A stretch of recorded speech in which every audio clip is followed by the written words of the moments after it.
আজকে একটি কমন উপসর্গ নিয়ে বা রোগ নিয়ে আলোচনা করব, সেটি হলো প্রস্রাবের জ্বালাপোড়া।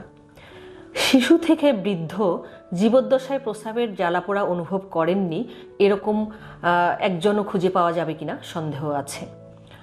এখন আসি তাহলে প্রস্রাবের জ্বালাপোড়া কি। আমাদের কিন্তু সকলের একটি বদ্ধমূল ধারণা আছে যে প্রস্রাবের জ্বালাপোড়া মানেই ইনফেকশন। ব্যাপারটি কিন্তু মোটেও সঠিক নয়। সকল ক্ষেত্রে প্রস্রাবের জ্বালাপোড়া মানে ইনফেকশন নয়। আমরা জ্বালাপোড়া হওয়া মাত্রই নিজে নিজে অ্যান্টিবায়োটিক সেবন করি, অথবা করি কি একজন ওষুধের দোকানদারের কাছে যাই, গিয়ে বলি আমাকে অ্যান্টিবায়োটিক দেন, প্রস্রাবের জ্বালাপোড়া ইনফেকশন হয়েছে। এতে একদিক থেকে যেমন অযথা অ্যান্টিবায়োটিক সেবন করে আমি নিজের ক্ষতি করছি, সাথে সঠিক রোগও নির্ণয় হয় না। এখন আসি তাহলে কি করব। পারতপক্ষে চেষ্টা করবেন একজন ইউরোলজিস্টের শরণাপন্ন হতে, অথবা কাছাকাছি যদি নাও পান একজন নেফ্রোলজিস্টের পরামর্শ গ্রহণ করতে পারেন বা একজন বিশেষজ্ঞের পরামর্শ। তাহলে আসি কেন প্রস্রাবের জ্বালাপোড়া হয়, কারণগুলো কি। নাম্বার 1 কারণ হলো প্রস্রাবের ইনফেকশন। এটি সত্যি। প্রস্রাবের ইনফেকশন হলে কি হবে, এর সঙ্গে ঘন ঘন প্রস্রাব থাকবে, দুর্গন্ধযুক্ত প্রস্রাব যেতে পারে। অনেক সময় দেখা যায় তলপেটে ব্যথা থাকে, কারো কারো জ্বর আসে, ঘোলাটে প্রস্রাব হতে পারে, পিঠের পেছন দিকেও ব্যথা হতে পারে। দ্বিতীয়ত কারণে আসি, আমরা পানি কম পান করলে শরীরে যদি ডিহাইড্রেশন বা পানি শূন্যতা দেখা দেয়, তখনও কিন্তু এটি হতে পারে। দেখা যায় যে রোদে কাজ করি, ঘেমে যাই, বাহিরে যারা কাজ করেন, গরম আবহাওয়ায় যারা কাজ করেন, রান্নাঘরে, অথবা অনেক সময় বমির কারণে বা গা ঘেমে যাওয়ার কারণেও কিন্তু পানি শূন্যতা হয়। এছাড়া রমজান মাসে বা অন্যান্য সময় যারা রোজা রাখেন, দিনের বেলায় পানি পান করা সম্ভব হয় না, পানি শূন্যতার কারণেও কিন্তু প্রস্রাব জ্বালাপোড়া করতে পারে। এরপর আসি আরেকটি কারণ, সেটি হলো যে পেলভিক ইনফ্ল্যামেটরি ডিজিজ মহিলাদের ক্ষেত্রে, এ কারণেও কিন্তু প্রস্রাবের জ্বালাপোড়ার মতো উপসর্গ বা তলপেটে ব্যথা হতে পারে। ক্রনিক পেলভিক পেইন সিনড্রোম, এই রোগের কারণেও প্রস্রাবের জ্বালাপোড়া হয়। আনুষঙ্গিক সাথে অনেক সময় সেক্সুয়াল ডিজঅর্ডারও থাকে, কারো কারো ক্ষেত্রে বাউল ডিজঅর্ডার বা পায়খানার সমস্যাও থাকে, কারো কারো সাইকোলজিক্যাল সমস্যাও এর সঙ্গে থাকতে পারে। এরপরে আরেকটি অন্যতম কারণে আসি, সেটি হলো যে স্ট্রেস। আজকাল আমাদের সকলেরই প্রত্যেকটা ক্ষেত্রেই কোনো না কোনো স্ট্রেসের মধ্য দিয়ে পার করতে হয়।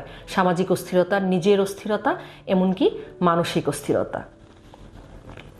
একটি জিনিস আমাদের মাথায় রাখতে হবে যে আমরা কিন্তু প্রত্যেকটি কাজ করবার জন্য বা গুছাবার জন্য একটু স্ট্রেস তো আমাদেরকে নিতেই হবে যে আমি কিভাবে গুছাবো, কিন্তু কখনো জীবন টেনশন ফ্রি নয়। তাই স্ট্রেসকে আমরা এমন পর্যায়ে নিয়ে যাব না যেটি আমাকে অসুস্থ বানিয়ে ফেলে। তো স্ট্রেসও একটি প্রস্রাবের জ্বালাপোড়ার কারণ।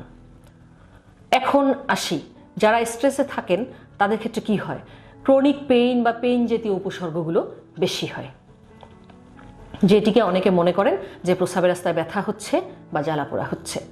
করণীয় কি? করণীয় হচ্ছে প্রস্রাবের জ্বালাপোড়া হলে সঙ্গে সঙ্গে অ্যান্টিবায়োটিক সেবন করব এরকম নয়।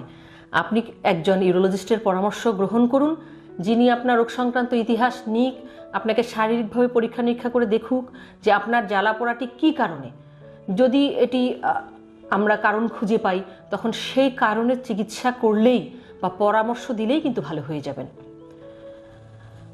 খুব বেশি পরীক্ষা করবারও প্রয়োজন কিন্তু পড়ে না। অনেক সময় আমরা শুধুমাত্র ইউরিনের রুটিন এবং মাইক্রোস্কোপিক পরীক্ষা দিই যে প্রস্রাবে কোনো ইনফেকশন আছে কিনা দেখবার জন্য। যদি পুষ সেল পাওয়া যায় প্রস্রাবে, তখন কেবল কালচার দেওয়া হয়। খুব কম ক্ষেত্রে বা ক্ষেত্র বিশেষে আলট্রাসনোগ্রাম দেওয়া হয় প্রস্রাবতন্ত্রের, এর বেশি পরীক্ষা করা হয় না ইউজুয়ালি। এখন আসি চিকিৎসা কি। চিকিৎসা হলো যে কারণে প্রস্রাবের জ্বালাপোড়া হয়েছে তার চিকিৎসা করতে হবে। যদি আপনার পানি শূন্যতার কারণে হয়, তাহলে তো তেমন কোনো কিছু লাগবেই না, আপনি পরিমিত পানি পান করুন, বা যদি শূন্যতা অলরেডি হয়ে থাকে সেটিকে কাভার করার জন্য যতটুকু পানি বা শরবত বলেন বা ওর স্যালাইন বলেন পান করা দরকার, পান করলেই এটি ঠিক হয়ে যাবে। যদি ইনফেকশন জনিত কারণে হয়, তাহলে কালচার সেন্সিটিভিটি অনুযায়ী আপনি অ্যান্টিবায়োটিক সেবন করুন, সেই সাথে কিছু নিয়মকানুন মেনে চলুন যাতে বারবার না হয়। যেমন পরিমিত পানি পান করা, পার্সোনাল হাইজিন মেনটেন করা, স্বামী স্ত্রী মেলামেশার পূর্বে এবং পরে ভালোভাবে পরিষ্কার পরিচ্ছন্ন হয়ে প্রস্রাব করে নেওয়া।